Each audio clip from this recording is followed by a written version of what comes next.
I'm not really getting roasted though. What's happening is that some creators build a toxic relationship with their following, where when that creator turns against someone or when someone goes against that creator, the following sort of just blindly tries to punish whoever is attacking that creator, right? And I've dealt with people like that before. It's not who my following is, because thank God that's not the kind of energy that I build here. But yeah, good joke about being a witch and getting roasted. Good one. My mom would say, so funny I forgot to laugh. I'm not really getting roasted. I have a big announcement, y'all. All my little wolves. Hi, my little wolves. Oh. This filter. I know I'm taking a break, but I had to show you guys this. Stalgia is now commenting on AquarianMusicWitch's videos. Thank you for this. You speak so eloquently. You're awesome. The truth of the matter, is it a spiritual awakening or is it psychosis? The answer is yes. Thank you. My blood is boiling and I rest my case. None of you care if people are in psychosis or not. You don't care about the nuance of all the different types of psychosis, and you especially don't care. In fact, you're encouraging it in some way. I'm on the floor. My jaw. I'm gonna throw up. Excuse me while I go. I rest my case. This is so bad. I know I'm taking a break, but I had to show you guys this. Stalgia, have you ever been through psychosis? Have you?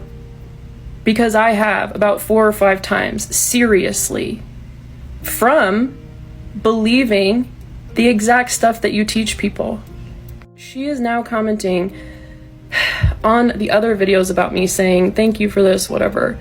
The truth of the matter, is it a spiritual awakening or is it psychosis? The answer is yes. You're telling me that you guys charge people money?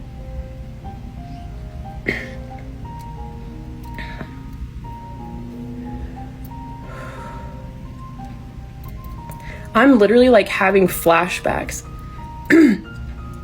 If you have never been through psychosis, you do not. I can't even breathe. I don't know how you sleep at night, personally.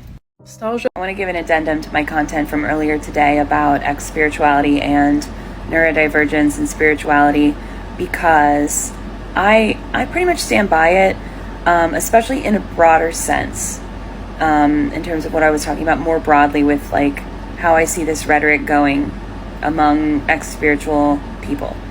But somebody did communicate to me that in this specific case, there was part of the conversation that I never saw that I guess kicked off the whole issue, where one of the creators that I was kind of siding with in my original comment was actually making the person who was commenting feel invalidated when she was really facing a serious medical issue.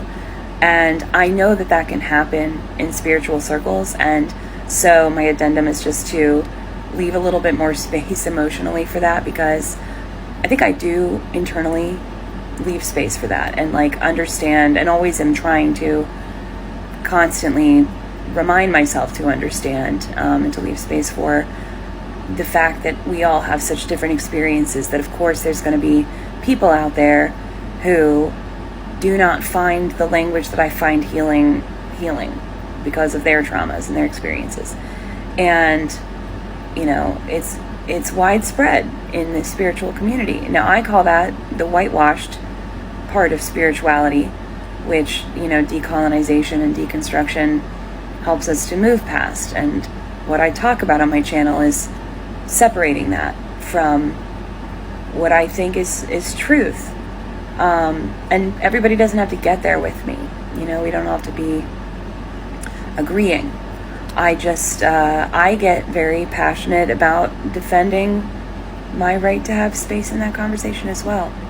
So I think, especially as an Aquarius, I can get a little cold when I'm really trying to make a point and be heard. And so I just want to take a step back from that and say, yeah, that I think these things are obviously nuanced, and really the problem is the black and whiteness of it, because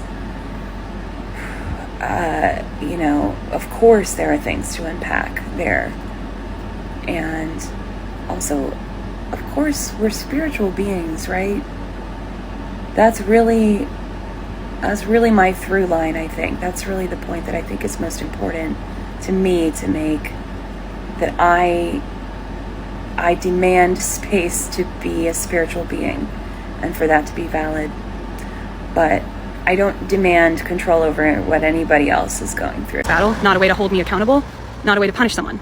I do just want to say, a couple people that have come into these comments pursuant to this drama, we've subsequently had shared communication, found that there was miscommunication, found that there was misunderstanding.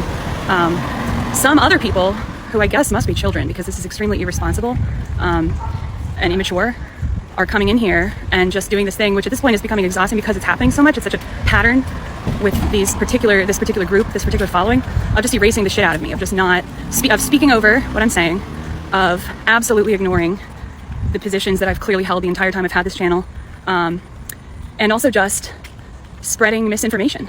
Like somebody made an absurd comment, which I've already made a video responding to, where they said that I don't support neurodivergent people, which of course on its face is absurd, because as anyone who's seen any of my content knows, first of all, I think about that a lot, and I'm very supportive of neurodivergence. Second of all, I'm autistic.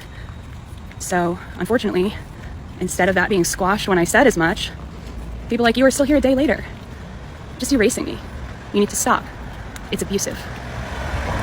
Not a way to fight this battle, not a way to hold me accountable, not a way to punish someone.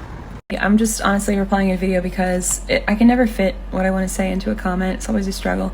But I treat my channel basically like a space for my own healing and hopefully other people's healing. If they can learn through whatever I'm going through, that means that I do allow some space for just like me to process the things that I emotionally feel, and sometimes those things come up in relation to stuff that goes on this app, and sometimes it's not.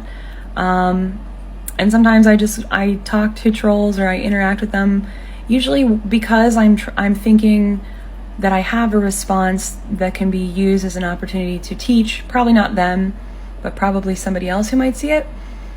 And unfortunately, again, I say again because I've said this before on my channel, there's no controlling what this algorithm shows people. So it could be that one day you just see all 60 of my videos that I've ever made being as rude as possible, you know, and that's the vibe. I have no control over that. All I can do, you know, like my worst video and my best video are all up here, and I have no way of framing, you know, the amount of any of that, or what it feels like, a ratio of any of that. All I can do, I think, is just to, you know, I think I do pretty good boundaries on my own energy, and I think I have no issue blocking people when they get disrespectful, when they get abusive. I think I maintain a pretty good energy in my space, and sometimes this kind of reactive stuff happens, but I think when I'm dealing with it in some kind of video comment, it's usually not, I don't know, I guess I can be triggered and I can be in my ego at times still. Usually not with TikTok though. Mostly it's been like a good experience, and I do have a lot of energy to talk, to speak, probably more than other people as well. So I think sometimes I can just go on and on in a way that might be exhausting to other people, but really that's just how I think. I have started to recognize being somebody who needs to speak externally something to process it. That's part of why I spend so much of my time writing and why I have a TikTok channel. So I appreciate your concern.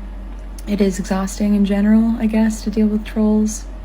And I think specifically I'm exhausted just by feeling invalidated by things. And really it should feel like a victory, I guess, because it's a reach, because there's nothing, you know, real to pick on. But anyway, thanks. Hope you have a good day.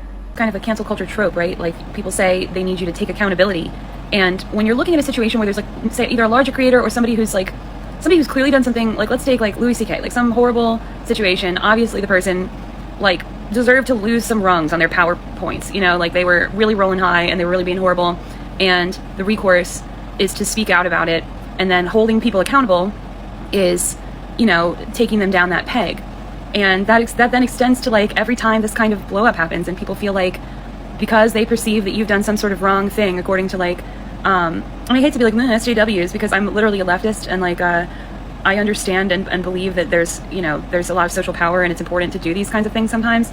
And then there's like a toxic level where people just co-opt the mechanism of cancel culture into, you know, playing out their abusive fantasies, right? So regardless of what happened in this specific situation, like there are certainly also situations where, say, a small creator was just a regular human being and did something, and a following just rises up against them and quote unquote holds them accountable. But what actually happens is that they suck their energy by they go into the comment section, they make rude comments, they say untrue things, they say shitty things, they say, you know, you should apologize, you should be embarrassed, you know, try to shame them, try to punish them. Because, you know, you see this play out too, like people will try to apologize and no level of apology works. And again, I'm talking about the two different things. Like there's situations where people are canceled because something is like really not okay, and then there are also situations where people are canceled because the people doing the canceling need to work out some stuff within themselves, right? And I'm not claiming which situation is which. We just know there's both, and we know it's like maybe on a scale. So yeah, like what should accountability be? When we're trying to heal, accountability would be me acknowledging that I've harmed somebody, and that, you know, giving space to that person's experience, their feelings, and then me trying to do better. In what way is somebody just coming into a comment section, saying shitty things for days and wasting someone's energy accountability? It is if the goal is not healing. So that's what I mean when I talk about punishment like that. Is